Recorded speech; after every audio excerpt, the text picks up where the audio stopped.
What's up, everybody? Thanks for tuning in to Fan Culture. This is Sid. Brandon is actually out this week, but it's all good because we're actually adding to the squad. Sakani is going to be joining us next week, hopefully as well. We got Karl here. Welcome, Karl. It's a pleasure to have you. Thank you. It's a pleasure to be here. No, you got it. We're excited for what you're going to bring to Fan Culture.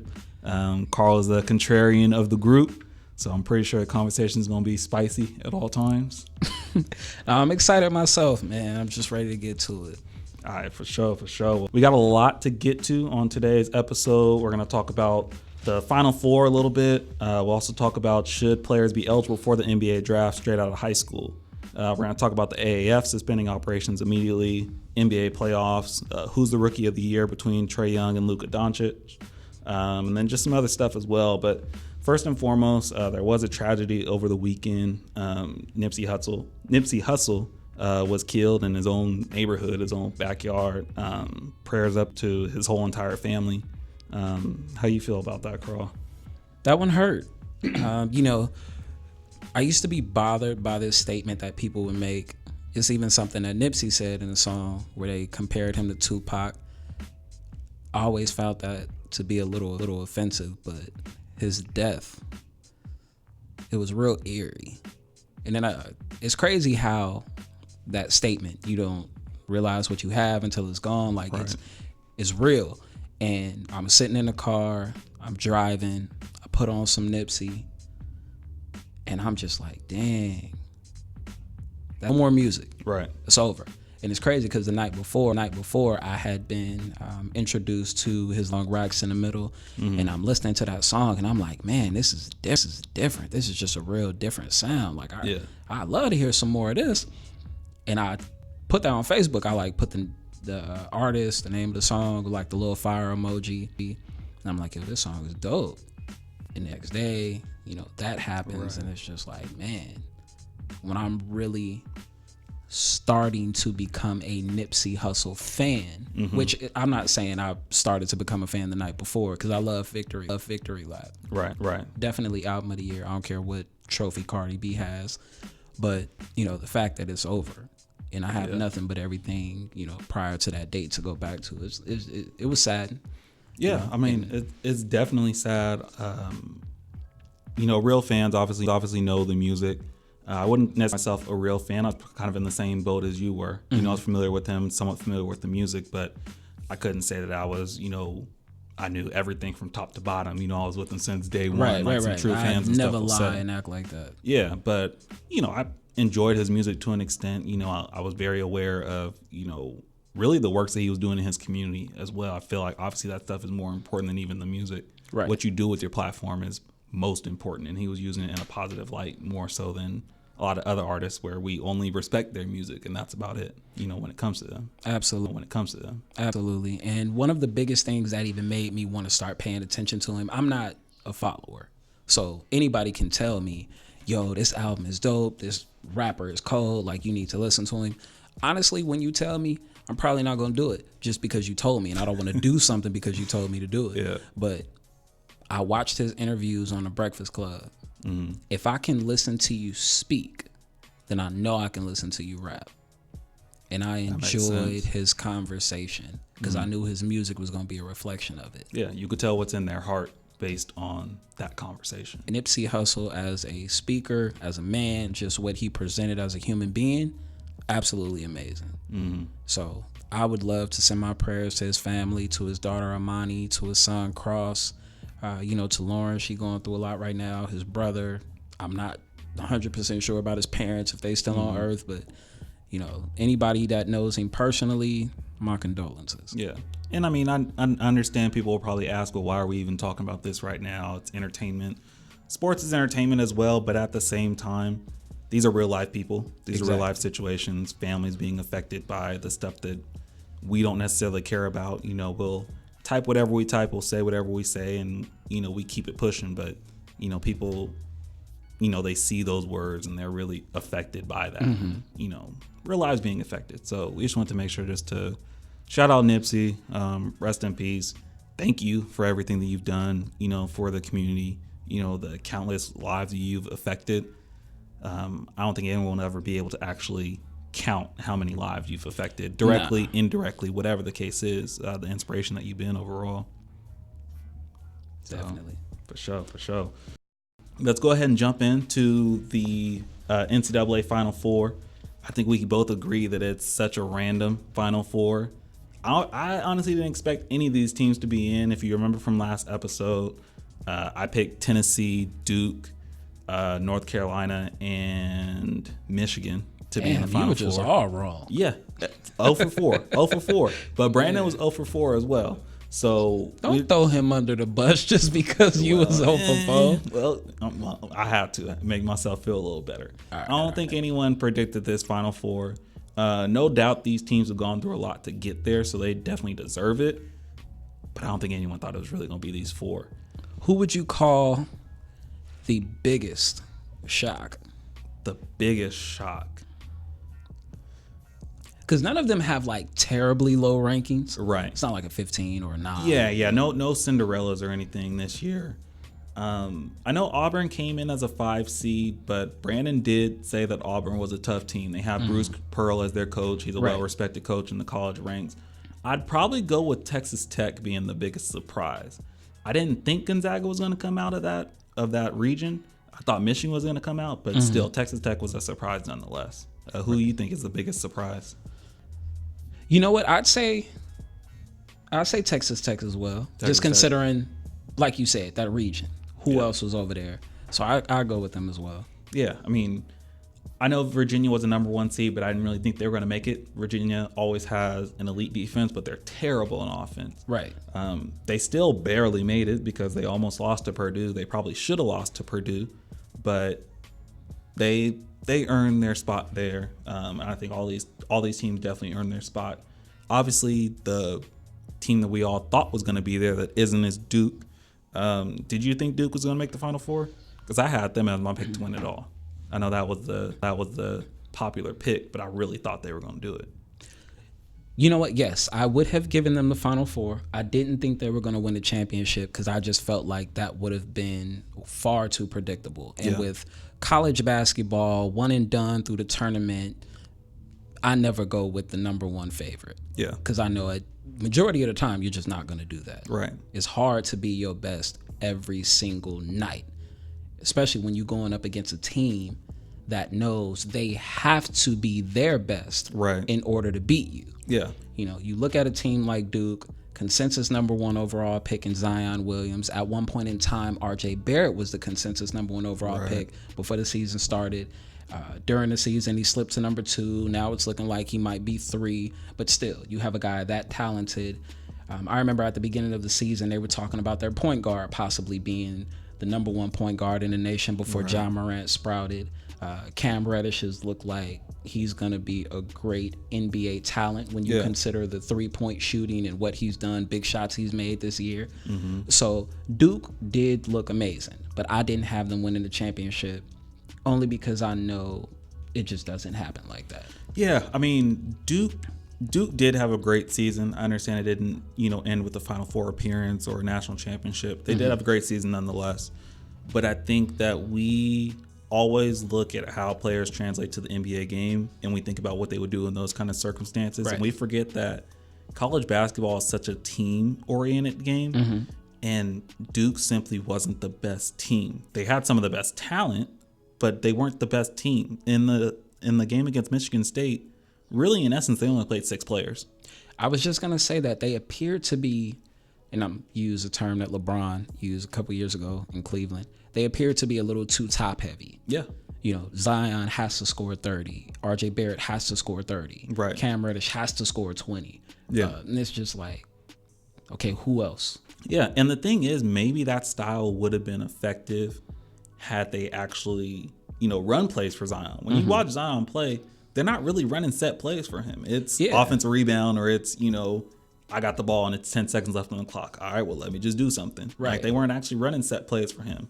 They would run a little bit for RJ, a little bit of pick and roll and stuff like that. Or he would just, be ISO and make a move. But they didn't really run set plays to put those guys in position to get most efficient shots. They just did the best with whatever they could, one-on-one or whatever. They They couldn't shoot at all. They were terrible. Three-point shooting team. Everyone knew that, so they were able to pack the paint. So, yeah, they just simply weren't the best team, but they did have the best talent. I think everyone can agree on that. Yes. Like you said, obviously Zion is probably going to be the consensus number 1 overall pick. Everyone expects that. So it kind of leads into this next topic. Because some people will say that Zion probably could have gone straight from high school and played in the pros. We've seen some people over the past few years where we say, why are they even in college? Ben Simmons being one. They could have gone straight to the NBA. Definitely. We know... Go ahead. Oh, I'm sorry. I just wanted to ask, before we jump from college to that topic. Yeah. So between the Final Four, who do you have moving on? Yeah. And who do you have winning? Okay, so Michigan State plays Texas Tech and Virginia plays Auburn. Yes. I have Michigan State playing Auburn for the national championship and Michigan State winning. Okay. I have Auburn as well. Okay. I'm going to go with Texas Tech. And I'm only going with Texas Tech because they played a better game against Gonzaga than I think Michigan State played against Duke. And if Michigan State plays the same way, I think they're going to lose. So, I mean, my prediction is dependent upon Michigan State, having the same type of game where they didn't get a lot of free throws, only went to the free throw line 6 times total, only made 2 of those, shot terrible from the 3-point line.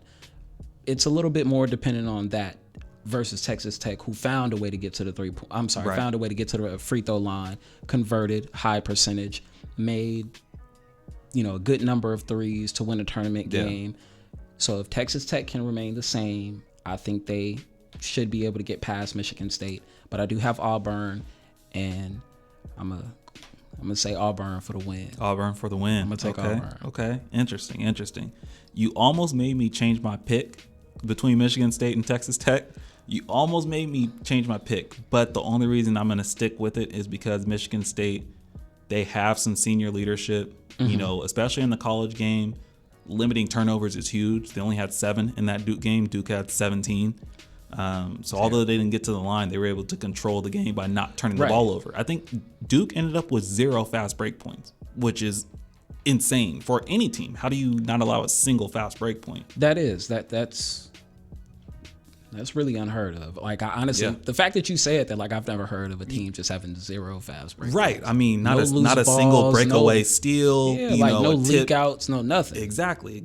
And you got to attribute that to, that's not luck. There's something behind that. So I think Michigan State is definitely to blame, I guess you can say, for that. So it'll be interesting to see, though. I think it's going to be an interesting Final Four nonetheless.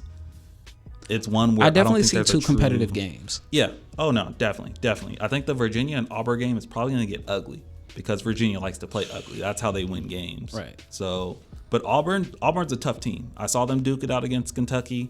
That game got ugly as well, and they were able to pull it off. So, I mean, no one had these 4 though, but we'll see next week what our picks are. If our picks were right, and, maybe that will redeem us or redeem myself at least for the I make no prediction. Yeah, redeem myself for the 0 for 4. I gotta get. So yeah, let's jump back into NBA draft. Yeah, NBA draft. So obviously we know the rules right now, and this is an NBA rule. This isn't a college basketball rule, so people like to blame the NCAA. But players need to be 1 year removed from high school to be eligible for the NBA draft. So yes, that's including, you can play overseas or you can play in the G League, whatever the case is. But do you think that players should be eligible for the draft straight out of high school? I don't think all players should be eligible for the draft straight out of high school, because you leave high school, you hire an agent, you go through the NBA draft, you're not drafted, right? And now you just ruined your eligibility. I think there should be a set number on how many kids coming out of high school are able to enter the draft. I think your rank nationally should matter. If you're the number 1 player coming out of high school your senior year, and it's pretty, you're going to get drafted. Right. You should be able to enter. You should be able to take that chance, because it's pretty much the same thing. You're holding me back a year for no reason. Other than what? Maturity? How much does a year in college do with so much supervision girls, classes that I don't care about. Right. A limited amount of money, so I'm not able to really live. Now, that is an option. I can go overseas and be away from my family for a year, which is terrible. Yeah, I can play in the that's G not for League. everyone. Exactly. I can play in the G League and have a NBA type schedule for a certain condensed part of that NBA season for $20,000 a month. Right. If you are a top player coming out of high school, if you're ranked within the top, let's say maybe 10, 15, and you want to come out of college, you should be able to. I don't mind that. A certain amount of people, 10 to 15, and if number 3, number 8, number 12, they want to go to college, then all right, the next 3 up. If y'all want to go, you can go. If not, not. You can either build your draft stock or you can take a chance now. But I think the NBA should be responsible on how many people they allow and who they allow. I'm torn on it for a couple reasons. One being, I feel like, most people come out of high school, they're 18 years old, right? Right. So you can obviously, choose to serve our country at the age of 18. You can do X, Y, and Z. You're going to be treated as an adult, but here you can't make an adult decision coming out of high school for your career. But having said that, just like you said, if you hire an agent, now that, dooms your eligibility.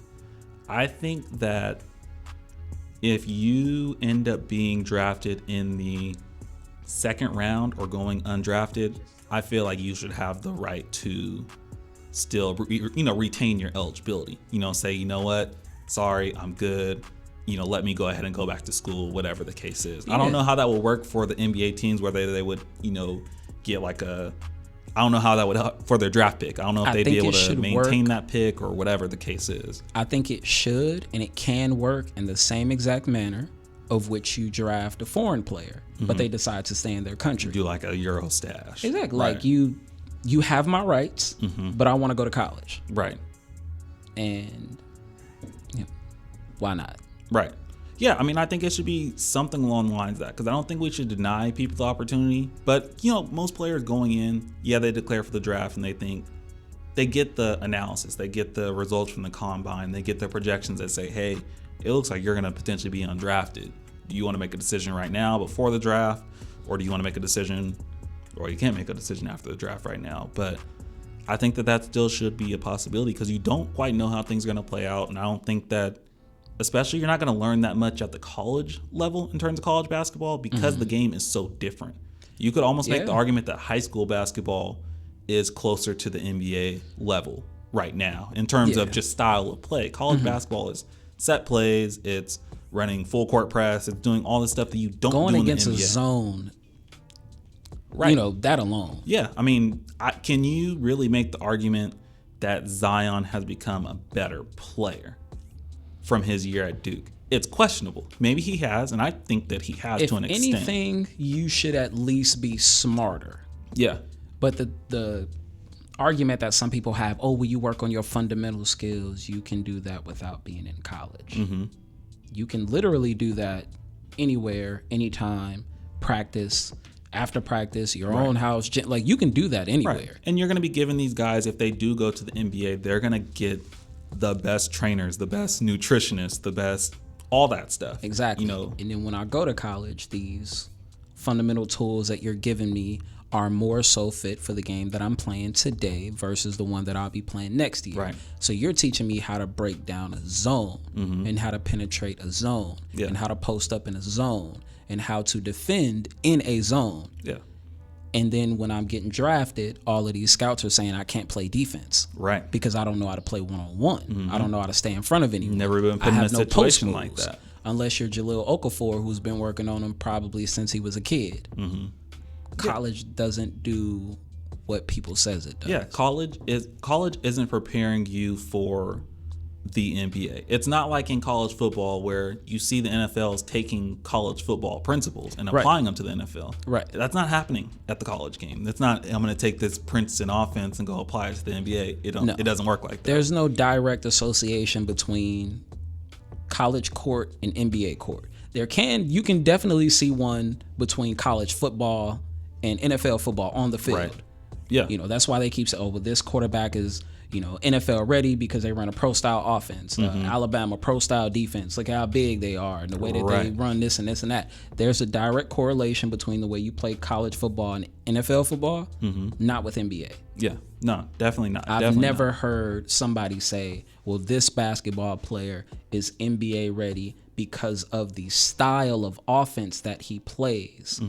They look at their individual skills. Exactly. Oh, he can do it because he knows how to control a pick and roll, but that's not truly indicative of college basketball because you can run pick and roll in high school, AAU, middle school. You can do pick and rolls. So it's completely different. Yeah, and I feel like at the college level, when they're being evaluated right now, they're being dinged for things that aren't going to apply to them at the NBA level. How can you really talk about? You would really make the argument, and I always come back to Zion because he's the most relatable, situation.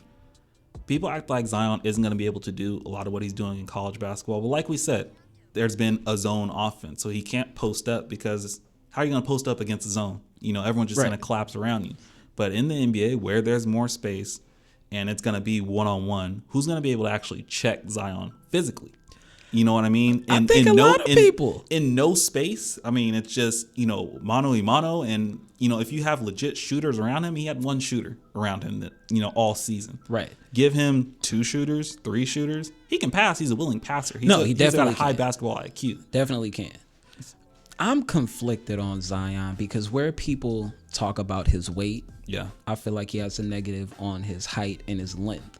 So you get somebody who may not be 285, but I don't know if you have to be 285. I mean, you look at somebody like Carmelo, 240, 250 possibly, being checked by Paul George. Paul George doesn't weigh as much, but I'm smart. I'm long. I can bother you in other ways. You keep backing into me. All right, I'll take this offensive charge. Like, I don't know how many offensive fouls he gonna get trying to throw his weight around. And, if I have long arms because you're playing technically the 4 or the 5, where your average height between those positions might be 6'10", all right, you keep backing into me. As soon as you get ready to turn, I'm knocking that ball. Right. Like, and then there's an intelligence factor that comes into it as well. I don't know. Like, I don't know. I'm torn between Zion because I see what I see and I like what I see. But when I try to place those same actions and same plays on an NBA court, I have a hard time seeing him being as successful. Yeah. Which, I mean, how many people are as successful at a lower level than they are at a higher one? Yeah, I'm not gonna compare him to LeBron. I think that's unfair. I don't think that's a good comparison. I don't think it's a good comparison. Aside from hype, right? On court play, no, they're completely different. But I could see him playing the 4 in today's game. I understand a lot of people think of the power forward and they think of 6'9", 6'10", 6'11", but a lot of people are playing small ball now. So those 6'10" fours are really stretch fours. They're not really. You're not going up against LaMarcus Aldridge, as a power forward, day in, day out. You're going up against Tobias Harris or Ilyasova, guys like that. Some may be able to match you physically a little bit, but I think that's a part of it too. Like, yeah, you think Zion Williams can really guard a Tobias Harris? Because I mean, Tobias Harris is in the NBA right now. Yeah, giving you 20 per game. Right. I don't really think he's gonna let You think Zion gonna come in and be able to guard him? Not up front. I've seen him guard, 1s and 2s in the pick and roll a little bit. But he's more so able to catch up just because he's so instinctive and he's so explosive. Right. But I don't see him necessarily being able to lock someone down from the perimeter. Maybe he can catch up when someone tries to pass him. But in terms of breaking someone down, like Tobias Harris in the mid-range game, I don't think that Zion has the skill set right now to be able to actually check someone like that or slow someone down. Right. That's gonna have to come with time. It's gonna be exciting to watch though. Oh, yeah. No, for sure. I'm definitely excited to see him, RJ Barrett, Ja Morant, all the next class. I like Ja Morant. This could be potentially the next great class. It's a little off topic, but I want to ask this question only because I did ask it in a Facebook basketball group. Would you be shocked if Ja Morant and Zion Williamson had similar NBA paths as a Blake Griffin and a Steph Curry? You think about it. When Blake Griffin was drafted, Going number one, period. Right. I don't care what anybody else can do. Blake Griffin has to go number one. Yeah. People look at it in retrospect. Steph Curry, 2-time MVP, 3-time NBA champion, obvious number one overall selection if we can redo that draft. Mm-hmm. But then they don't take into consideration if he goes number one to the Clippers, he's not winning 3 championships. He's not winning 2 MVPs. He doesn't become who he is now. There was a point in time when the Golden State Warriors were actually prepared to trade Steph Curry to the Milwaukee Bucks instead of Monte Ellis. I remember that. People forget stuff like that. But But would you be shocked? Because I understand that Zion Williamson is displaying a great level of individual talent, in college basketball. But when you talk about somebody winning so many championships, being an all-star so many years, having so much success and possibly being a Hall of Fame player one day, there's so many different factors that go into that. Health, franchise, coach, teammates. True. And when you look at the fact that Zion Williamson might have a higher ceiling only because he can't shoot. So you look at everything that he can do: dribble for his size, defend a little bit. Right. He's already athletic. You look at his size; he has a jump shot. Oh, he's unstoppable. John Morant has displayed that he can shoot. He can play in the pick and roll. He needs to be a better defender. But even if he does defend like a Tony Allen, you're only ranking him so high as a point guard. Right. Would you be shocked if you really saw John Morant have a better career than Zion Williamson? I wouldn't. We've seen over the years. It all depends on what situation you get into. Right. Training staff, coaches, all that. If Zion ends up in, let's say he ends up in, as opposed to ending up in New York or Atlanta, all three of those spots will play out completely differently. I don't think that's true. Zion's going to be Zion regardless, in every single spot. Some organizations are a little more unstable than others. You look at Devin Booker. Devin Booker's career could have been completely different had he ended up in somewhere like Atlanta with Trae Young, or as a complimentary piece and being able just to come up as opposed to having to be the guy from jump. He'd definitely be more successful in terms of wins than he is right now in Phoenix for sure. But that's a dysfunctional organization. Although they're acquiring loads of talent right now, they still can't materialize that into wins because of coaching, because of organizational structure, because of their general manager, all that.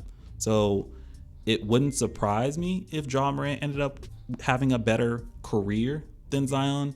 Not only that, but because also the league is so predicated on point guard play. I mean, we can't really name many teams that either don't have a legitimate point guard, or don't have a good to great to elite point guard. And if they don't, they're at the bottom of the standings, like a Phoenix. Exactly. If John Morant ends up in Phoenix, I think that's honestly, out of the lottery teams that are in the spots for between 1 to 5, that may be the best spot for him. That's what I was thinking. I was honestly thinking that you put John Morant with a Devin Booker, with a DeAndre Ayton, with a Josh Jackson. It makes you have everyone's a nice game easier. 4 core. Now, you still don't have much defense. True. Because, you think about it. Devin Booker, not a defender. John Morant already criticized. He hasn't even been there yet. Right. DeAndre Ayton came in. Oh, he's not a defender like an Anthony Davis, blah, blah, blah. So, you still got to worry about filling him, out that team with defenders. But I like him with them. Mm-hmm. Yeah. Brandon made a comparison last episode. He said, do you see him more so like a Penny Hardaway? And I thought that was a fairly good example. People forget Penny's style of play, obviously in his prime, him and Shaq in Orlando. And I see the comparison, and I think it's actually a pretty underrated comparison. How do you feel about that? The first thing I think about when I hear the name Penny Hardaway is height. Yeah. So I automatically think that. Mm-hmm. Think of 6'6", 6'7". Right. So I don't see Penny Hardaway only because John Morant is a more natural 6'2", 6'3". Mm-hmm. But if we're simply looking at play, that's not a bad comparison at all. Yeah. I think it's a better comparison than what people are making, because they see explosiveness and they say, oh, Russell Westbrook. Nah. No, they're not the same. I see him being more efficient consistently. Yeah. Because Russell Westbrook has had some terrible shooting seasons. Field, free throw, 3. Yeah, and it's on a decline. I see Ja Morant being smarter. I see Ja Morant being a little more efficient. So I like the penny comparison. I personally like that one. Yeah. So shout out Brandon. Good comparison there. Yeah, way to go, B. Yeah. But I mean, we'll see what happens with this class. They probably all. I mean, Ja probably had some room to grow, but this class probably could have come out and gone straight out of high school and been successful in the league, or be able to kind of mold themselves into what they're going to end up still being down the road. Now, college is necessary for some people, and I think they would be necessary for somebody like a Ja Morant, who played college basketball with Zion Williamson and other players and didn't get any shine until his senior year. Everybody leaves. Now I can be me. And now I finally got my shot. And then even when he does shine and he gets a shot, people are looking at it like, well, and then even when he does shine and he gets a shot, people are looking at it like, well, that's 1 year. So the best you get is, but then he's the best point guard in the country, which shows that these other teams that we're looking at probably should have been on y'all team. Yeah, nah, for real. But to each its own. We all make mistakes, and I know plenty of teams made a mistake by not getting Ja Morant. All right, so this next segment is called Preaching or Reaching. So first one we're going to talk about is the AAF. They announced today that they are suspending operations immediately. I know they had a lot of issues as far as their payroll goes. I believe the owner of the Hurricanes, the hockey team, had to actually give like $250 million or something like that in order to basically kind of keep payroll going and keep the league going. But the money's kind of run out. The ideas kind of run out. They kind of hit a wall. So when you think about the AAF, and I know the XFL is supposed to be coming out next year as well, these, minor league or feeder league football, teams and football organizations are bad for the NFL. Is that preaching or reaching? I would say preaching. I don't think they can reach the level of the NFL, only because, especially with the AAF, I don't see the patient the NFL, and the fact that these are businessmen that don't already have the mind concept of it takes money to make money. You're going to take some losses before you get your W's. The fact that they've really just gone about this all wrong, thinking that it was just going to be such a success. We're going to compete right from the jump. It's going to be profit right from the jump. It doesn't happen like that, especially when you already have a competitor like the NFL, which is like the biggest sport in America right now. Right. This isn't an international based sport where you're saying, well, we're going to take our country's fans away from the NFL and give them something to focus on. You're trying to compete and divide. You're trying to compete and divide. And you're not going to do that in 1 year. Yeah. So I do think it's preaching because of how they went about it and their expectations. And like you said, the fact that they've hit this wall and it's just kind of like, all right, well, I guess we just going to take our losses. Right. I think it's preaching as well.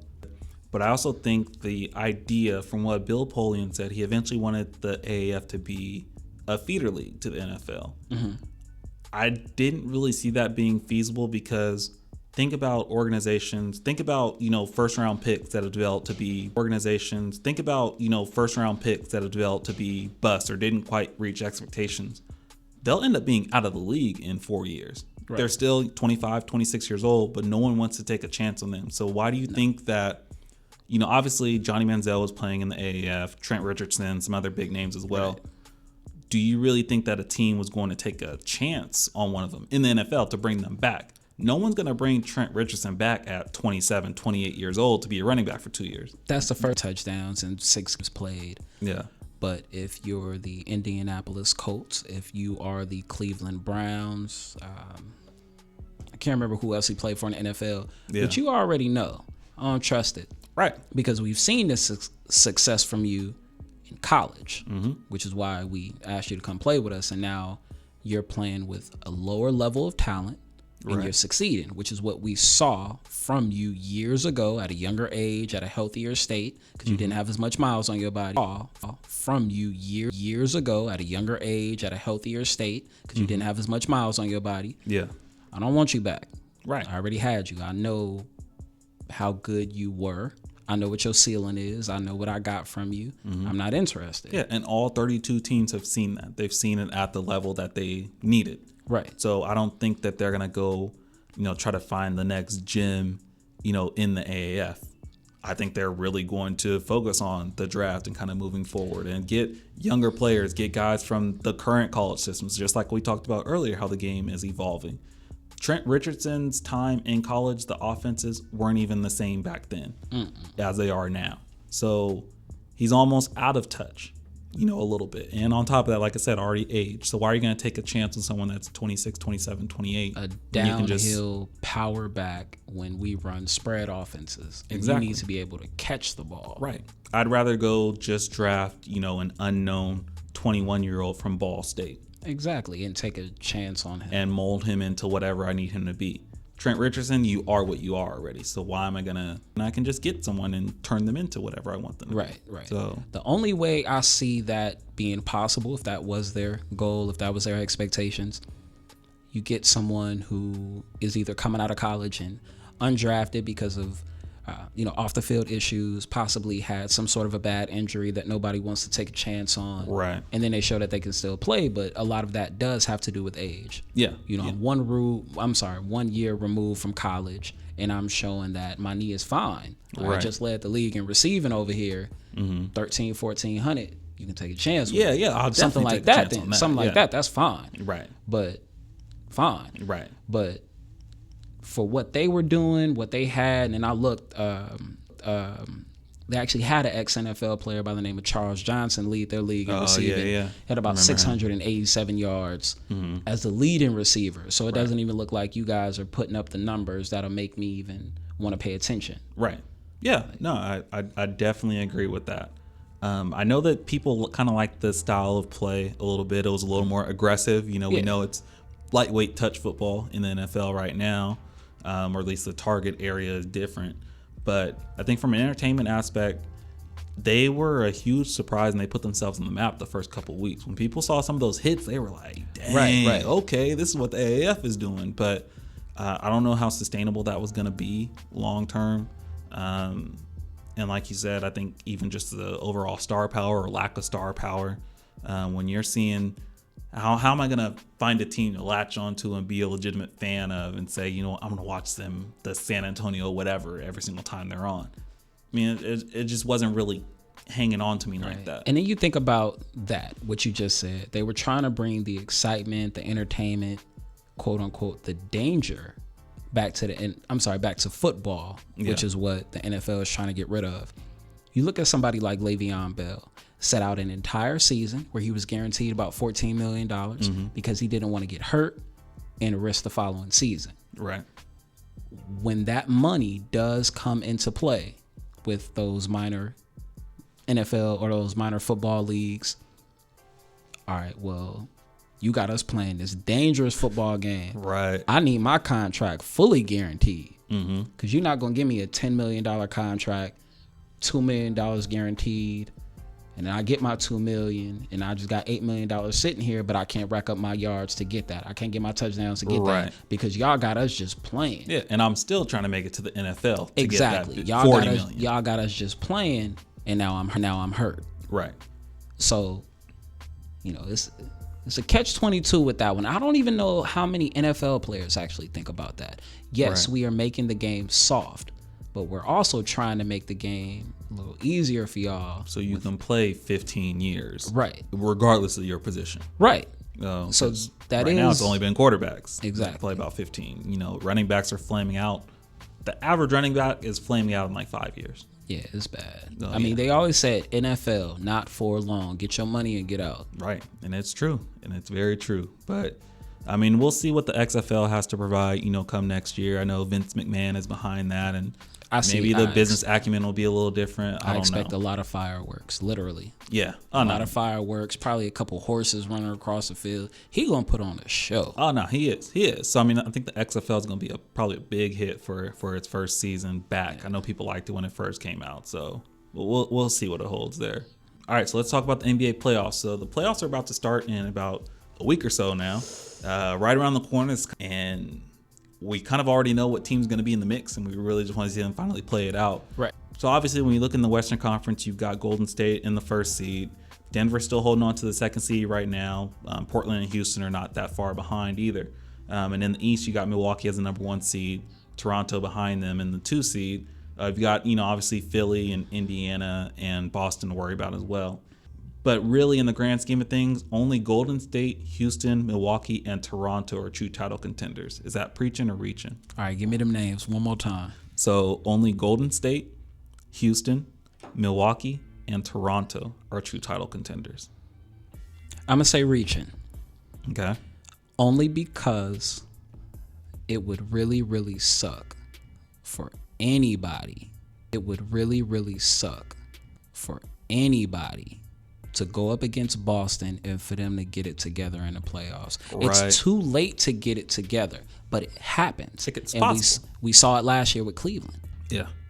So All you have to do is click for 16 to 20 games. Exactly. If Boston is able right time, it's going to be bad for the East. Yeah. Because one thing I've always said was they don't just have talented players, they have intellectual players. Like Jaylen Brown isn't dumb. Jason Tatum isn't dumb. Gordon Hayward isn't dumb. Terry Rozier isn't dumb. Like these guys, they understand basketball. Yeah. And when you put 5 guys on the court at one time that are not only possibly more talented than the player that they're guarding or they're matched up with, but they're also more smarter. Right. That can create some havoc for the team that has to deal with them. Yeah. They just haven't really been playing that well together. For some reason, the pieces just haven't been mixing and meshing well. But if they are able to get that right in the playoffs, I expect it to be really bad for whoever they have to go up against. Yeah. I'm not sold on Milwaukee. Neither am I. And I know Malcolm Brogdon's injury, to the average fan, it doesn't mean anything, but you can see on the court it matters. Yeah. It makes a huge difference. He's crucial to what they do from an offensive standpoint and defensive standpoint. I like Milwaukee only because I like Giannis. Yeah. But I love their coach. I think with MVP, I feel like Budenholzer isn't being mentioned enough. I think he deserves or in boosting Giannis's MVP status. MVP status. I feel like he has more to do with why Giannis is being mentioned for MVP than Giannis does. Where was Milwaukee in the standings last year? Right. Yeah, I mean, in the standings last year. Right.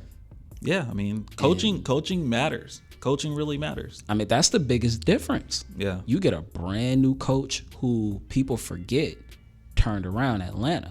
They were number 1 in the East. Yeah. I think his second year there. Yeah, and he came from the Spurs coaching tree. Exactly. But it just franchise flamed out. Right. But I mean, they were never able to get over that blamed hump for with it. Joe Johnson and Josh Smith, Al Horford, all of those guys when they were talented. I think he's done wonders for Milwaukee in their play. But when it comes down to the playoffs and when Giannis is not going to be enough. Right. Can Chris Middleton's 16, 17 points a game, can he boost that to 26, 27 for a series? Yeah. Or can, Brook Lopez give you a consistent 15? Exactly. Eric Bledsoe. You ready? Yeah. Because I need you. Yes. Yeah. Or can, Brook Lopez give you a consistent 15? Exactly. Eric Bledsoe. You need you. Yeah. I don't trust his supporting cast enough to really consider them a true title contender. I don't see them beating Houston if that matchup happens to come in a 7-game series. I give them 2 games, but I just don't see them beating them 4 times. I think Golden State, Steve Kerr, I think they're going to find a way to... Honestly, I think if you're forcing Giannis to beat you, that might be a good thing you can do is allow somebody who's going to get 27, 28 points, regardless of what you do, to also get 13 assists. Right. Along with the 14 rebounds he's going to get. You can't stop him. But what you can do is try to stop everybody else around him. Right. And I think really, you've kind of gathered this from, playing, sports, whatever the case is, when role players start balling out, that boosts the whole team. Oh, yeah. Oh, he making shots? Exactly. Oh, let me go ahead and hit some shots, too. It's so different. If you get 20 points from Brook Lopez, you're probably going to get, 15 points and 9 assists from Bledsoe. You're going to get 20 from Middleton. Like, everyone's going to participate. Mirotic is going to get 15. 28 to 30 that Giannis is guaranteed. Right. You think 50 between him and Brook, 15 and 65. Now you get 20. That's 85. That's 85 between 4 people. Yeah. Everybody else just make your shots when y'all open and we good. Right. But if you're forcing Giannis to score 35, And nobody else has more than 12. And no one else has more than 12. The pressure's on for someone to make a play. Exactly. And not everyone's ready for that pressure. But it's easier when, okay, he's hitting shots. All right, let me go ahead and, get my little rhythm going too. Right. That's when teams get involved, they just overall play much better. You just feel better. Yeah. Like every time we played football, you put that one little kid in that shouldn't be playing. He make a tackle. Oh, y'all hype. Right. No, y'all for good real. now. Like, we balling. Exactly. So that team synergy is huge, but you can limit that by, as weird as it sounds, letting the best player try to beat you by himself. Sometimes that's what you have to do. Yeah, and I think that may be the key for Milwaukee. I mean, you think about LeBron James. He always plays great in the finals. Well, aside from Dallas. He always plays great in the finals. Loses more than he wins. Right. And a lot of times when you look at that stat sheet with his supporting cast, all right, well, dang, he averaged 30, but his next leading scorer averaged 17. Yeah, you're trying to find someone who's the standout second scorer. Yeah, like who else played well? Right. And it usually wasn't anyone in those circumstances. So that may be the key to beat Milwaukee. So I definitely agree with you. I'm not sold on them. Boston is interesting because just like how we talked about with coaching with Budenholzer, Brad Stevens is the same way. If Brad Stevens, you don't know come playoff time, he may shorten that rotation, and maybe Gordon Hayward is no longer playing 25 to 30 minutes. Maybe Gordon Hayward plays 17, 18, and Tatum and what's his name, Jaylen Brown get those minutes. Him, Marcus Terry Smart. Rozier, Marcus Smart, and get back to how it was a little bit last season. When you just realize, I'm gonna play Gordon Hayward because he's a nice guy. Like, I'm gonna play who gives us the best. In college. I mean, come on now. I'm gonna play the guys who give us the best chance to win. And I think that Brad Stevens may realize that he's gonna make the tough decisions because he wants the team to win. Period. Mm-hmm. So whatever, he may have something up his sleeve come playoff time. And like you said, if they're clicking, they can beat anyone. They can beat Golden State.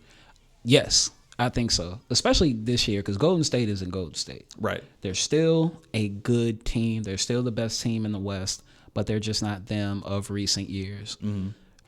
A lot of that has to do with the decline of Draymond Green. I think a lot of that has to do with the mental space of Kevin Durant. I don't care. There are a lot of basketball players who can tell me that they don't care, and I'll believe them. It's a lot of basketball players who can tell me I'll shut off my phone. I don't listen to Stephen A. Smith. I don't listen to Shannon Sharp. I just go about my day because I got bigger things to worry about, like this game that I got to play tonight. Right. Kevin Durant cares. Oh no, Kevin Durant cares too much, and I think it's starting to get to him. Yeah. And if they lose, I think the decline of Draymond Green, and I think the mental space of Kevin Durant and what I'm going to do this year, should I try to go be my own man? Not only do I possibly feel like I should be, I got people on my team telling me what they were before me, like they don't appreciate me, like a Draymond. And I wouldn't be shocked if this is the year that they don't make it to the finals. Mm-hmm. I have them going only because everything that I just stated is still speculation at this time. Mm-hmm. But I wouldn't be shocked if they don't make it. And honestly, coming out the East, I like Toronto. Yeah, I think Toronto, because Toronto's a very deep team. I actually went down their roster a couple weeks ago, and I didn't realize how deep they really were. Pick up, like That's nice, and they win when Kawhi doesn't play. Yeah, that's the biggest thing. Yeah, and I mean they're a well-rounded team. It seems like Kyle Lowry's kind of now gotten over, hey, DeMar DeRozan isn't here. Yeah, but hey, we could still win a championship. Yeah, so he's just hooping now. Like, so I mess with Kyle, especially this year. Prior to this season, I always looked at him and I was like, why do you shoot so bad? Like 40% from the field, 33 from the three. Like, come on now. Yeah. But I like Kyle Lowry. I like Siakam. I like Van Vliet. Like, I like their squad. Anunoby. Yeah, I like their squad. They got a nice squad. You add a Marc Gasol, who, if anything, he's going to do something for the culture. Mm-hmm. He's going to do something for the locker room. Yeah. He's been to a conference finals, which he hits big shots too. Exactly.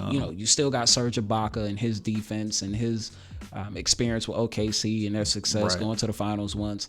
So I do like Toronto more than I like any other team, only because I'm still hoping that Boston clicks. Mm-hmm. and I just don't trust Milwaukee. And it's funny because there's 2 wild card teams in both conferences that we didn't even mention. We don't know what Philly's capable of. No, not yet. But I just thought that they would have done.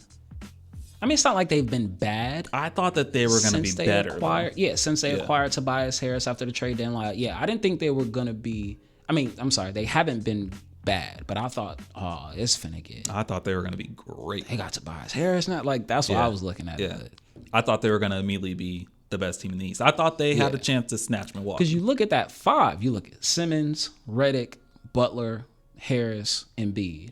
That's a nasty 5. That's like how you get all 5 of them on your team on 2K5. Like, what trade did you make? That's a good 5. And even then, like, on their bench, they have a solid bench as well. TJ McConnell's tough. He's good for, their culture. A little Dellavedova. I've always been a Jonathan Simmons fan. So have I. I think he's huge. He's a guy you're able to bring in and, switch everything, when it comes to having him on the court. Yeah, he does a little bit of everything. He's got the confidence as well. So Brett Brown, he still has a little bit to prove as a coach, but who knows? Come playoff time, like we said, everything can change. All of a sudden, people that were playing normal minutes, they're out of the rotation. When it matters. So we'll see what happens there. Houston, obviously, we mentioned just briefly. You never know what Houston's going to be capable of. I know Denver's in the 2nd seed, but I'm not really paying them any mind. I like Denver, but. It's kind of like it's similar. I like Denver, but it's kind of like it's similar to Milwaukee, but not because I don't trust them. But it's not like I'm looking at one guy. Yeah. I mean, I know Jokic is Jokic, Millsap is Millsap. I think next year when they're able to get a healthy Michael Porter Jr. I think next year for Denver is gonna be nasty. This year, they've had great success. I know people expected for them to be in the playoffs. I don't think nobody expected them to be number 2. Right now, they're one of 2 teams with 50-plus wins in the West, just them and Golden State. Right. So I like them, but not this year. Yeah, not this year. And I think it also, the West is so dependent on matchups.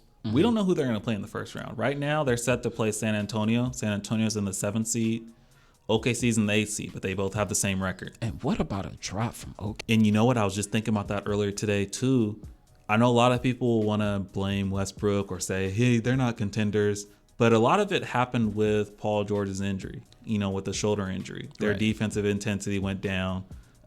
Paul George's efficiency has gone down. They've been able, and he's been leading their team. I know people like to say it's Westbrook's team, but PG is leading him. Yeah.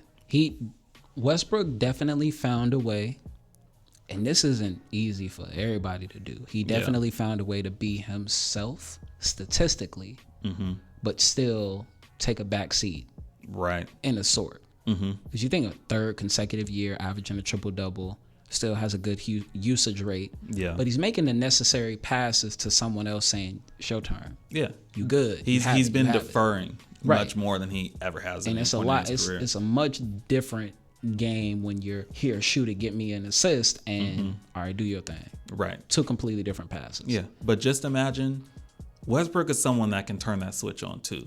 So just imagine if he comes into the playoff with the right mentality, and they're looking at Golden State or they're looking at Denver in the first round. Maybe not necessarily Golden State, but they could upset Denver in the first round. Yes. If Paul George is still bothered by the shoulder injury, I don't mind it. But that can scare you because it's like, wait. Yeah. Let's not forget what got us here. He good now. Right. So pass him the ball. Yeah, Westbrook could be like, I could already see the stat lines right now, like Westbrook, like 15 of 34 or something like that. Or 8 of 28. Like, why you do that? Yeah, but I don't know. He's another one of those. I don't care. Yeah, I respect that about Westbrook. Yeah, I mean, because he knows that he can make the plays, but he just always don't do it. Yeah, exactly. You don't always make it, man. Yes, I mean, we'll see what happens. It's going to be very interesting in the playoffs. I can't wait till the seeding is set so that we can come back next week and talk about it and really start breaking down some of these matchups. That's going to be real interesting, especially in the West. Some of the matchups are crazy. Yeah, right now, with 7-8 seed being between San Antonio and Golden State, they're tied. Literally 8.5 games behind, tied in record, 44 and 33 apiece. I think the Clippers and the Jazz, they're half game behind, and that can, with 5 and 6. So that can be a difference between who plays either Portland or Houston, who's also tied at third and fourth with 3.5 games. So yeah, we don't know who's gonna play against who yet. Yeah, everything is up in the air. So we'll find out next week, and we'll break it down a little more. I think that's like the very last week of the season before the playoffs start. So yeah, the seeding should be close to being set. Everyone's probably gonna have like 2, maybe 1 or 2 games left in the season. So it's about a four team race in the East. I think between 6 and 9. You have the Pistons, Detroit Pistons. They're 18.5 games back. The Nets are a half game behind them at 7. The Heat are a half game behind the Nets at 8. And the Magic are a half game behind Miami at 9. Yeah. And so any loss, any win over there. Yeah. And there's no telling. And I don't think anyone necessarily wants to play Brooklyn in the first round. Nah. They're probably the best team out of that group of 4. You think if Brooklyn finishes 8 against Milwaukee, that can be a good. That could be a very good series to watch. I think Brooklyn gets destroyed by Toronto. Oh yeah, they get 4-1 at best. Yeah, I think if they go up against Milwaukee, they can possibly get 2-3 games. Yeah, they can make that can be a real competitive 6-7 game series. Yeah. Who's in the 3rd seed right now in the East? That is Philadelphia.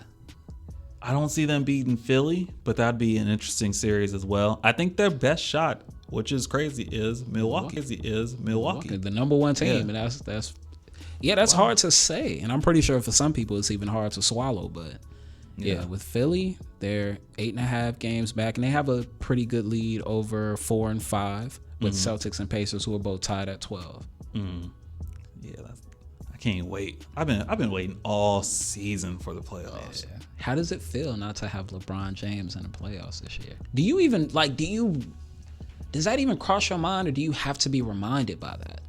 I kind of have to be reminded by it, to be honest. I haven't, because when I think about LeBron being out of the playoffs, it was already going to be different with him not being in the East, because I wasn't even really watching the Eastern Conference playoffs that much, not until the conference finals. But now you're going to be watching everything. It would have been interesting to see him in the West. I'm more interested in the East now. Yeah, I'm way more interested in the East now. The East, the league in general is becoming slightly more balanced. I understand record-wise the West is still stronger, but you've got 2 to 3 legitimate teams in the East that could beat whoever comes out of the West. Yeah, I mean, as of right now, the best 2 records in the NBA both belong to Eastern Conference teams. When's the last time that happened?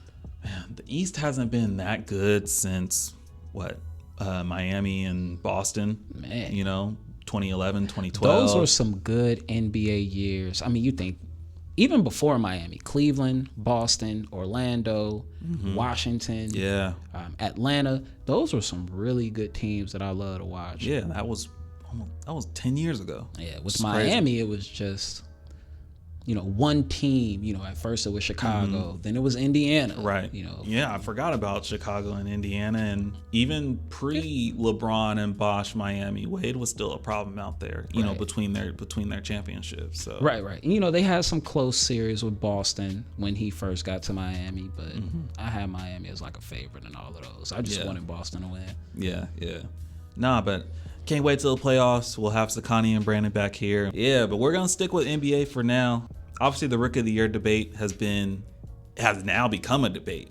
All season long, Luka, and then here comes Trae Young.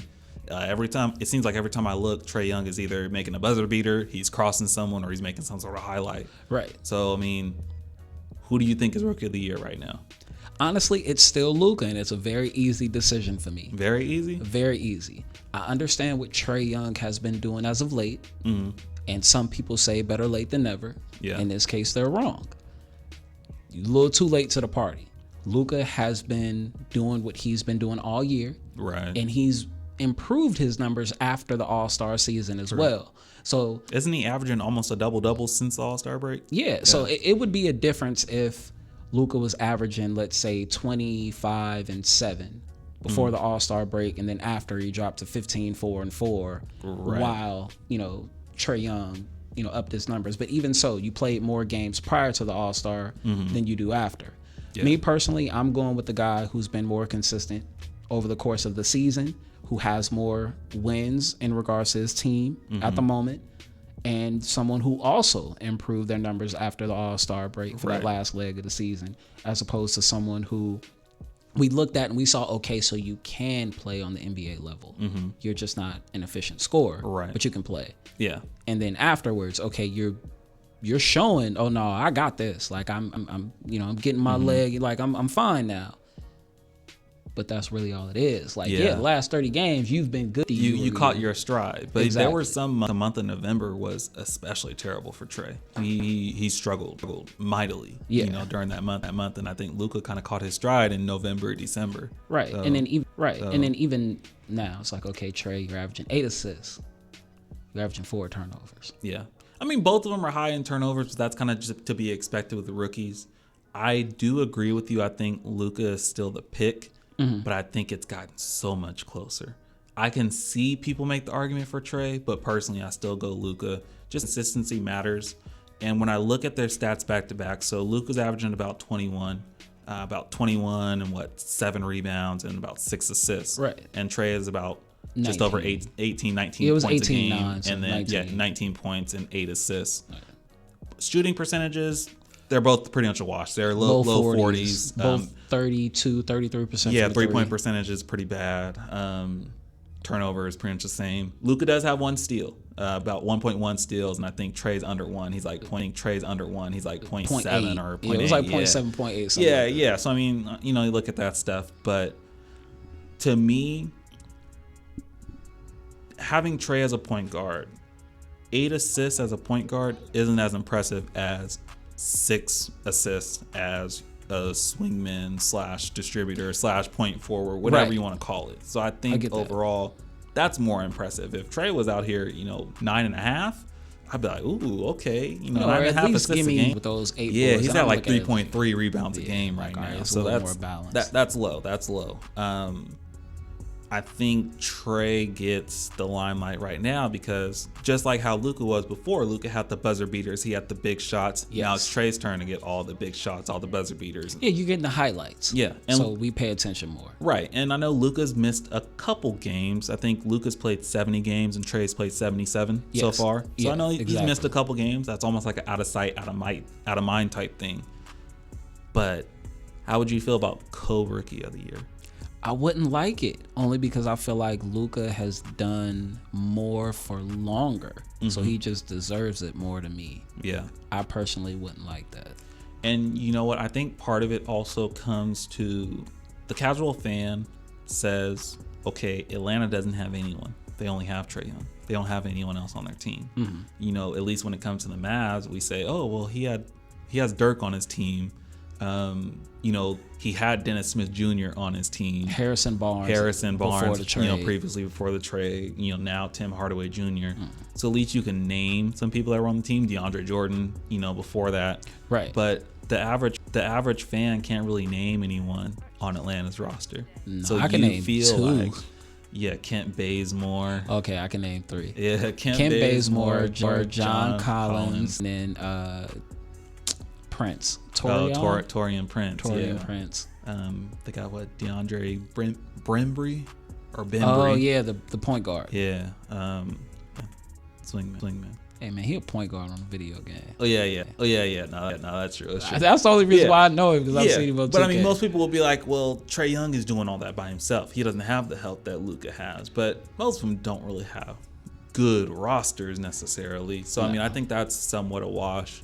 I think Luka's got to be the pick because he's been doing it all season. Like you said, he's also improved since the All-Star break. Right. It's not like he fell off and now here comes Trae just to take it, right and then. With that question of co-MVPs, I probably would have respected co-MVPs for last year's race. Between Ben Simmons and Donovan Mitchell. Yeah. That one I didn't understand people's gripe on Ben Simmons only because nobody said anything about Blake Griffin. No, definitely Same not. exact thing. Same thing. You don't see John Wall with a Rookie of the Year. Right. Because Blake Griffin got it, even though he was drafted a year prior. Right. So if you want to do co-MVPs last year, that's fine. But this year, I think Luka, he got to get that one. Okay. Yeah.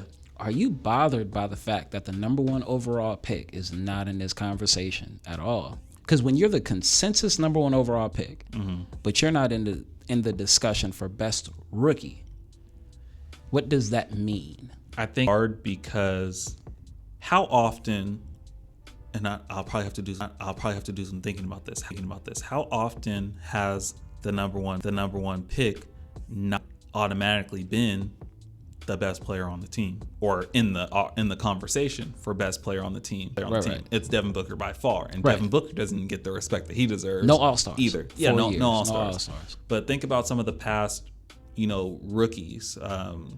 Kyrie Irving, as a number one overall pick. Best player in Cleveland. Best player in Cleveland, for sure.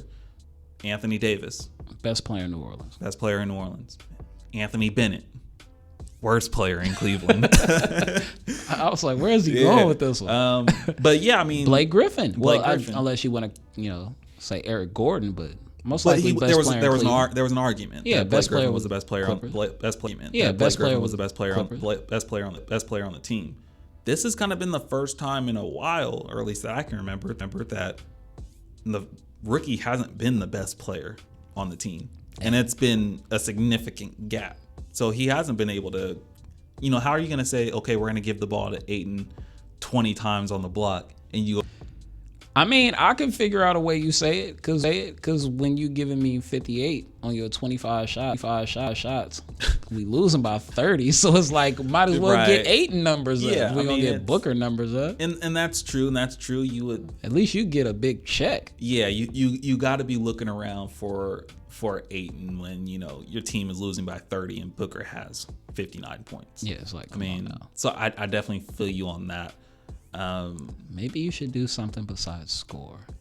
Yeah, we'll see what happens. If he was a little more Hakeem Olajuwon like he'd the mix, because then you'd be such a great defender. Like, it's 15 and 10, and I think he'd be a little more in the conversation. But yeah, I mean, it's a weird situation. So I can get how he's not in the mix, but it is still kind of a little concerning, because it's like, okay, are you gonna end up being a superstar? Right, like, what did we draft? Right. Did we mess up? Did you end up drafting a complimentary big man? Because I mean, you look at it. Marvin Bagley off bench has been balling. I seen him in person. Like, I'm giving you 15 and 8 off the bench. He's giving you 18 and 9 as a starter. Playing a good 7-8 more minutes a game than me. Right. I don't even remember seeing like a major highlight of him. I've never seen him. Has he even had a signature game, his rookie year? I feel like everyone's had a signature game. Even Marvin Bagley's had some signature games coming off the bench. So I can't think of anything for Ayton. Yeah. I can't remember them saying this. Number one overall pick, DeAndre Ayton had 40 and 20 last night. Nothing. Nah, nothing. So even when they lose, all they do is talk about Devin Booker's numbers. Right. So maybe he'll end up being one of those dudes. We'll almost forget he was even a number one overall pick. It's like, hey, he's good, and that's cool. I feel like Andrea Bargnani. Right. He's gonna have a better career. But I feel like that's what Greg Oden was gonna be like. Greg Oden was he wasn't gonna be a superstar. I thought he was gonna be. I think Oden was gonna be good. Yeah.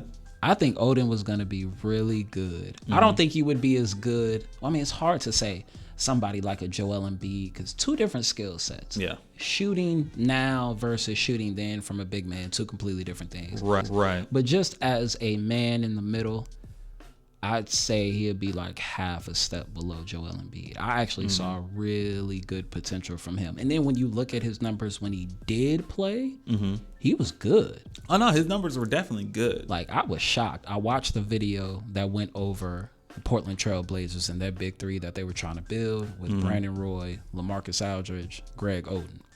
Those three only played a total of like 60 games. They won like 45.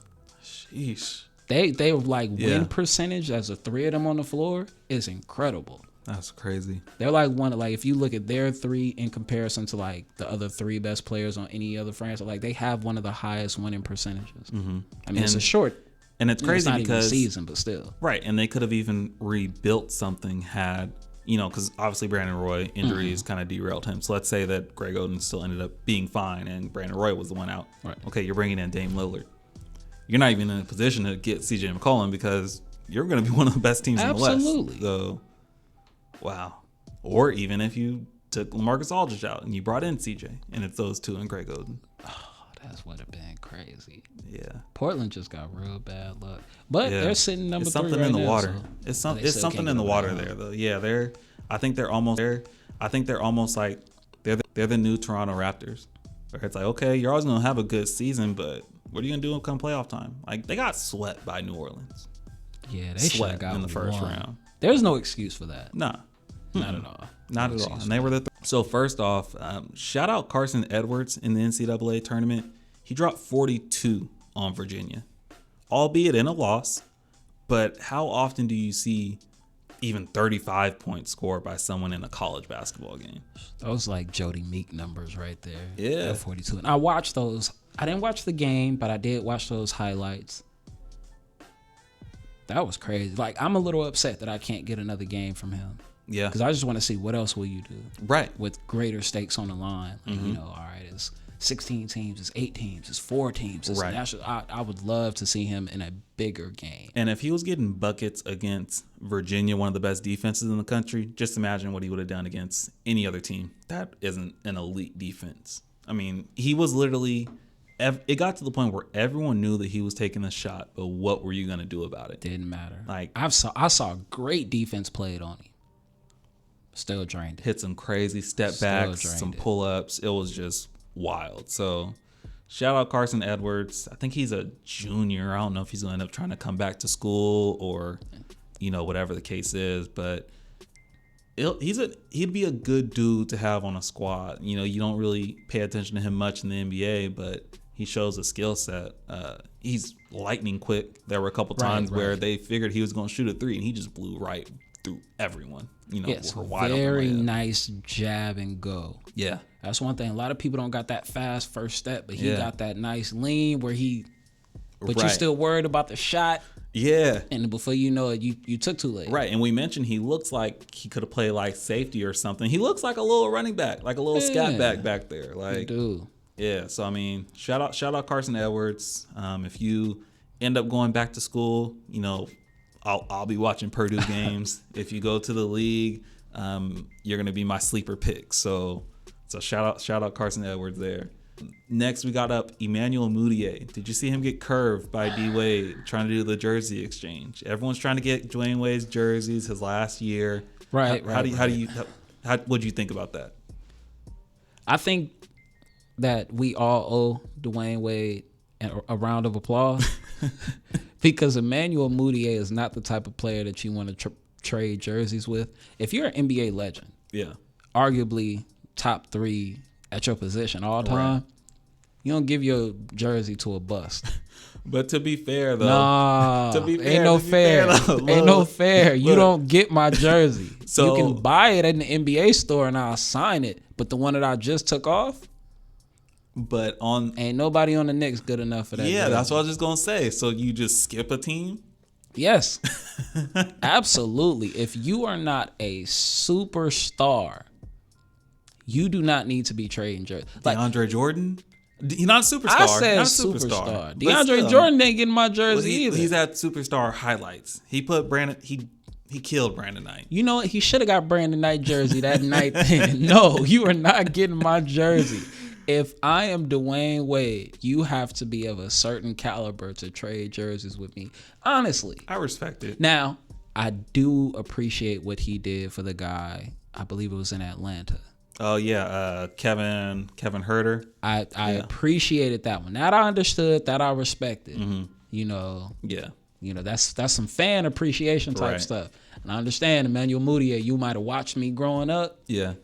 I'll sign a 2K cover or old live that I was on or something, Right. but you're not getting my jersey. You know- Those are special moments that I don't even like the fact that it's in the NBA. Yeah. It was different when it was the NFL. Or And- it originated, in the NFL, and soccer does it as well.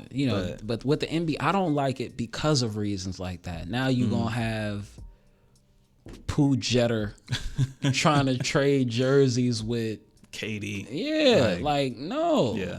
Like, No, that's honestly, real. could you imagine like Frank Mason Jr. coming off the bench, like your jersey ain't even got no sweat on it, and you really walking over to Steph with your jersey already off? Like I already have it off. Like Right. you know what I'm coming for? Like nah, bro. Yeah, I feel like it Nah. is more so disrespectful to the star because, okay, why do I want your jersey? Exactly. Like, What am I gonna do with where am your I gonna jersey? put a Frank Mason Jr. jersey at Yo, other than the trash? this is the thing.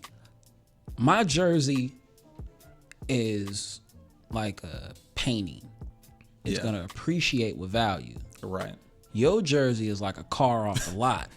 It depreciates as soon as you take it off. Right. Your jersey was worth You may not be on that team next year. exactly. Your jersey was worth like $69.95. Yeah. You wore it and now it's worth $32.23. And when you took it off after having it on for the last 3 hours and you didn't play in it, Right. like when they look at this up, they gonna say Dwayne Wade traded jerseys with Embry from Atlanta.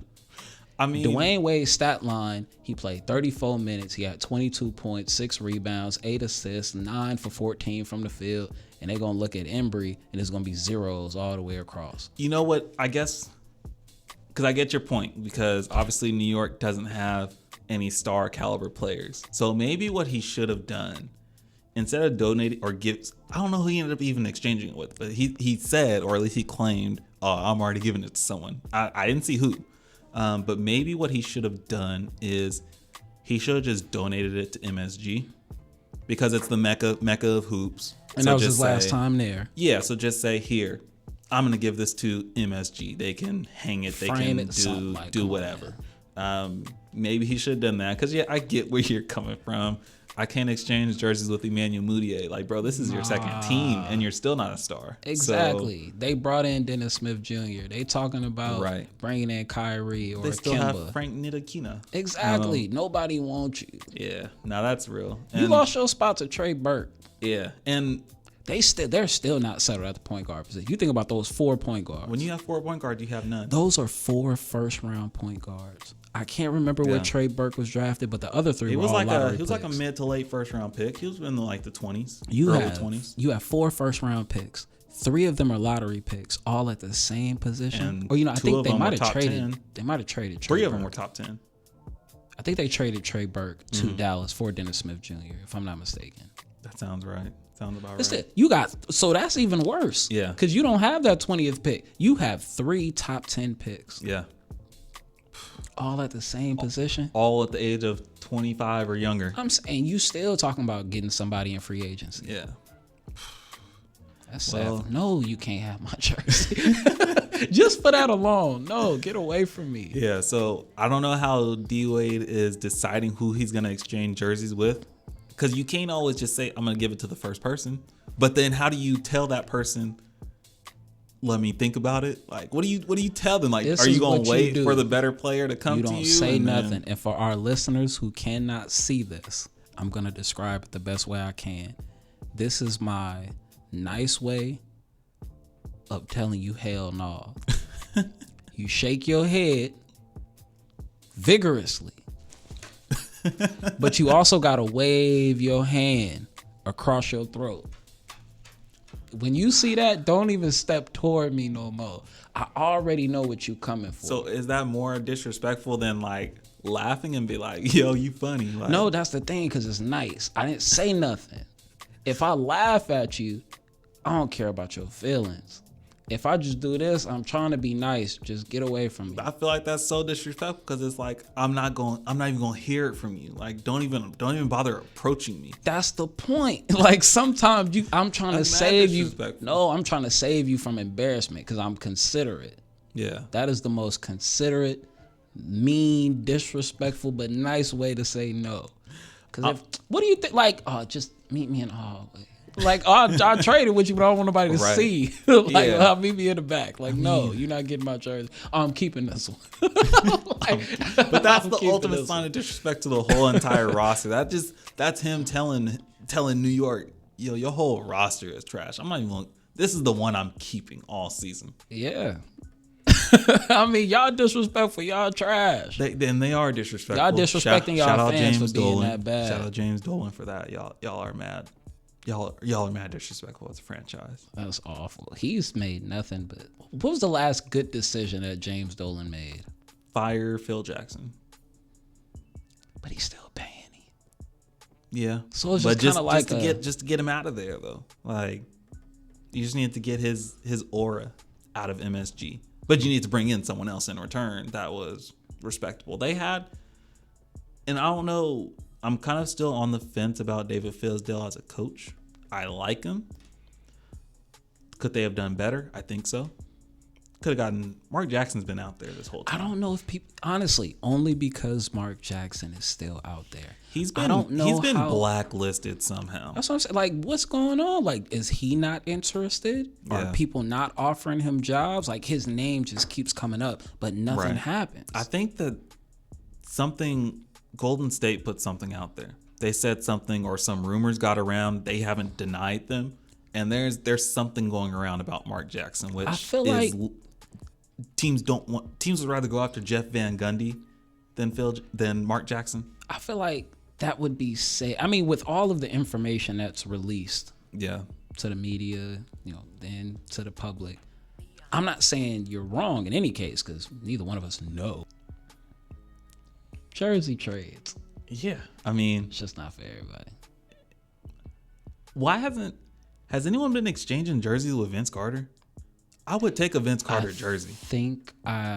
Giannis. I did see Giannis and Vince Carter. I've never seen anyone do it with LeBron. I don't know if anybody even asked him. Well, I think they're more so focusing on like last season's. You know what I mean? Oh, okay. So I think that's where it's kind of deriving from because I haven't really seen like anybody. Right. So it seems like it's more sense. so, hey, it's your last season. Can I get you a jersey type thing? So no, but what would be it's Vince Carter's last season, isn't it? Or did he? Or has he even announced it? But still, I'm asking him though. I think he's gonna play as long as there's a roster spot. Yeah. Because he could have gone to a contender, but he went to Atlanta because they offered him minutes. Yeah.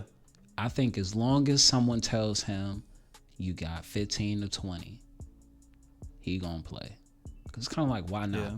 Right. And when I know I can still go out there and play, I mean, that's a hard thing for people to give up. Mm-hmm. No, it is. It is. For me, I don't know how they do it. I don't like playing in a gym that's packed with people, like a regular boys and girls club that got too many people in there. I get nervous. I'm airballing everything. Y'all playing in front of thousands of people and millions watching, knowing that. Yeah, I don't got that much focus, man. I feel like I made lightweight be afraid of the moment as well. Like turn all them lights on, everybody watching you. Yeah.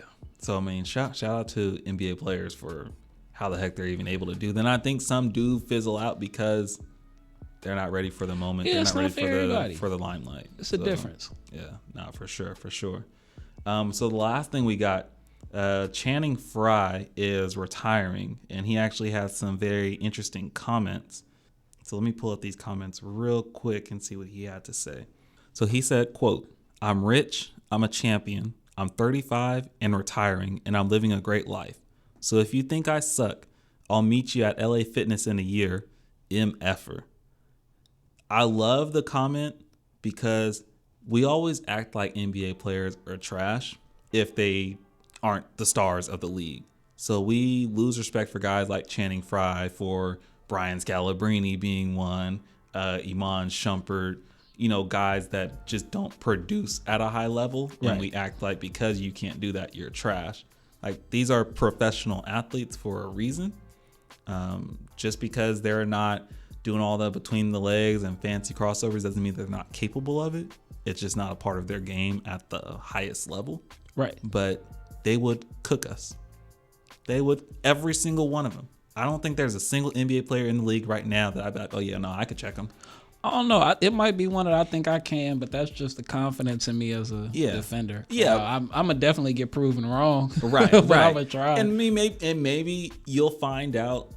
Okay, they're not as good as I thought, but he's definitely not trash. Right, but he's definitely not trash. Exactly. Like if you found a dude like Shumpert playing, on LA Fitness right now, he's going to be the best player on the court. And Absolutely. And it's going to be known. It's going to be shown. Absolutely. So, even dudes like Brian Scalabrine, like he could shoot. He can get buckets. I think I could beat Brian today. I don't know. I don't know. He got something up his sleeve. Yeah, no, he's got something up his sleeve. But no, I don't mind what Channing Frye said at all. I actually like what he said because he's normal. Yeah. And that's the problem. We look at these people and they're greater than this, they're greater than that, they're more important than this, they're more important than that. He's a normal human being who's living out unrealistic circumstances. Right. You think about the fact people play basketball everywhere. People play basketball all day, every day. He's being paid millions of dollars to do it. That's what makes it so crazy. Right. And the fact that we're all watching him do it. Still normal. So when I come home, I'm going to still have these unrealistic things like this money, my house, my cars. Mm-hmm. But basketball is still basketball. Right.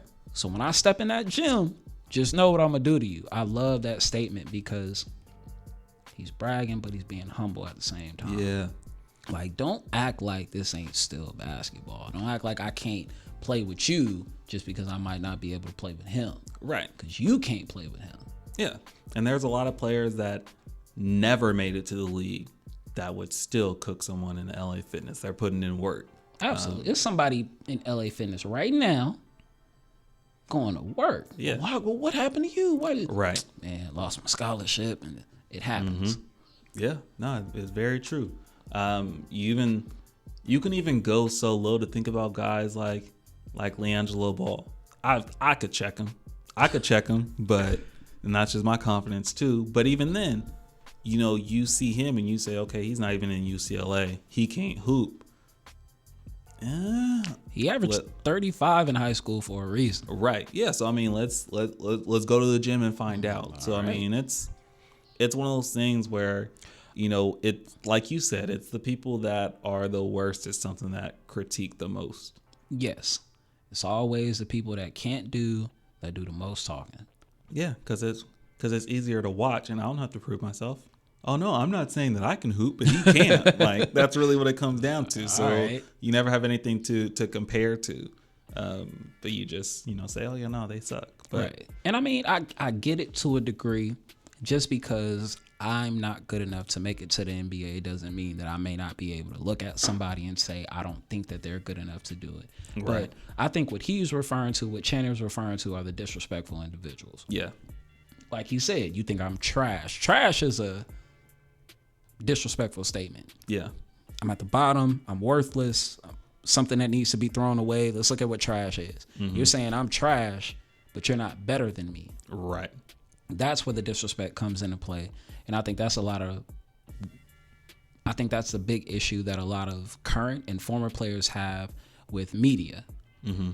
It's okay to look at the game and say he shot 10 for 30. Right. I had a bad. Terrible performance. But don't act like you can go out there and make one shot, because you can't.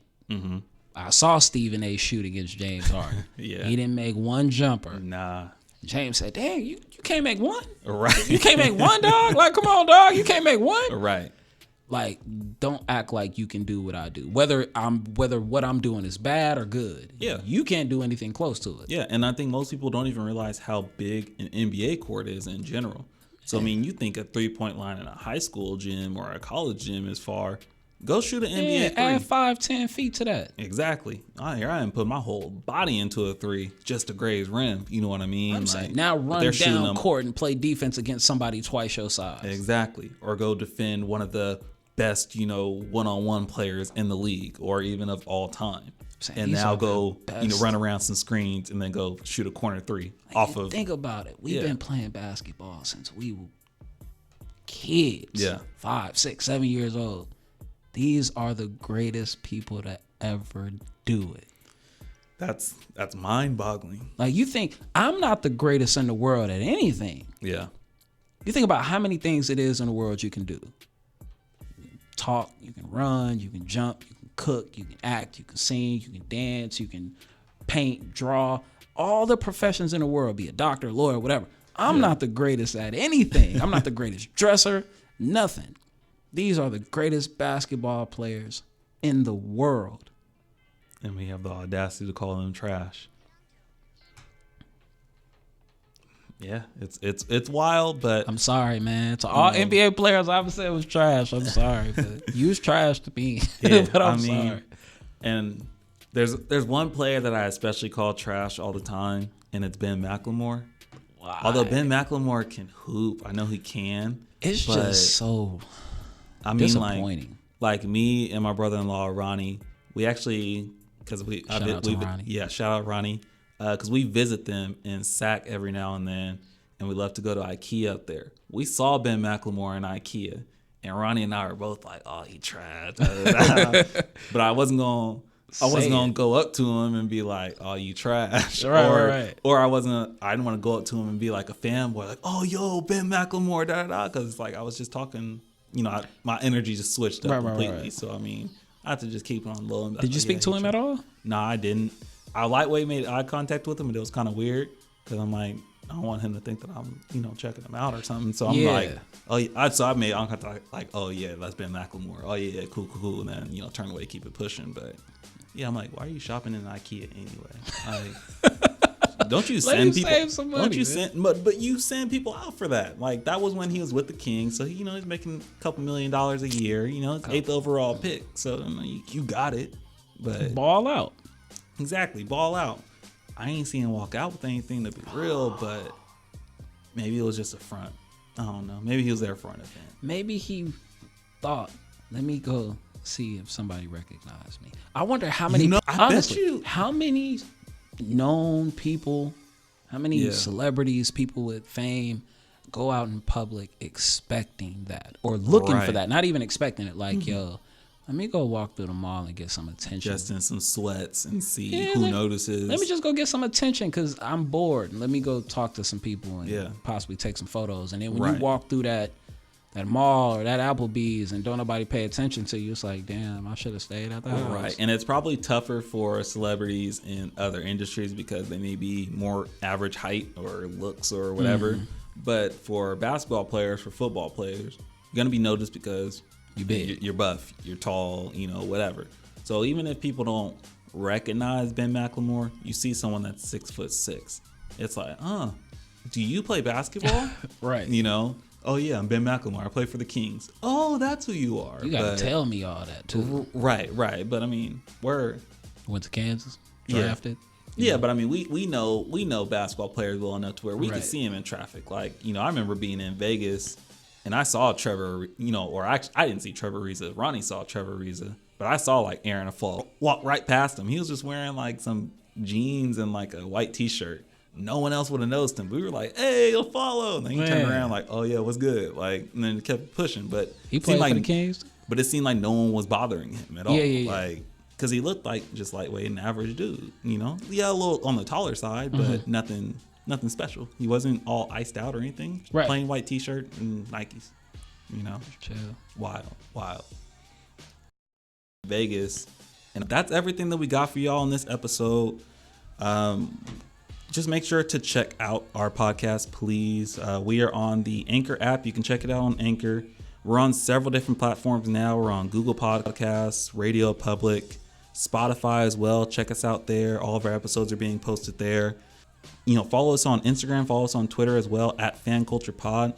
Leave comments on our posts. Also, if you're watching from the Anchor, if you're listening from the Anchor app, you can actually leave voice messages. Leave those voice messages. Let us know. Give us feedback. Let us know what you want to talk about on the podcast. We can implement your messages into the podcast as well.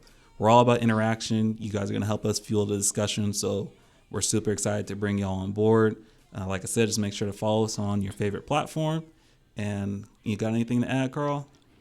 I just want to thank y'all for listening. I want to thank Sid for bringing me in today. I will be back next week. For sure. Let's just progress, get better and better. And once again, rest in peace, Nipsey Hussle. Yeah. And, Y'all have a good night. Yeah, for sure. It's going to be very interesting next week. It's going to be 4 of us in here, so it's going to be some real juicy discussion. Like I said, just make sure if you haven't even watched the previous episodes or listened to the previous episodes, make sure to check those out as well. Yeah, and thank you guys again for listening. We appreciate the support. Peace. That's a wrap.